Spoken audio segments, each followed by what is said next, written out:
इसे कहते हैं आपने आप पर काबू पाना, यानी कि अपनी ख्वाहिश को उसकी ख्वाहिश के ताबे करना।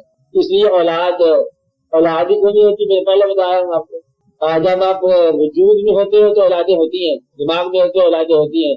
जब आप रूह तक जाते हो औलाद ही कोई नहीं होती। रूह मुफरद है, न रूह का कोई बाप है, न कोई बेटा है, न ये किसी की औलाद है। हर आदमी जो है फर्दन फर्दन जवाब के है। अगर माँ बाप जवाब दे होते औलाद के लिए तो फिर आपके पास जिम्मेदारी थी। जब आप क़यामत विरोध जा सकती है, जब आप क़यामत को नींद समझ लो थोड़ी देर के लिए, कि जब आप नींद के हिसार में होते हैं तो फर्दन फर्दन ही होते हैं। जब आप अल्लाह के रूबरू जाएंगे फर्दन फर्दन, तो फिर आपसे आपका बोझ पूछा जाएगा। कोई किसी का बोझ उठाने वाला नहीं होता। लिहाजा औलाद की जिम्मेदारी माँ बाप पर फिर उस वक्त तक है जब तक औलाद बालग न हो।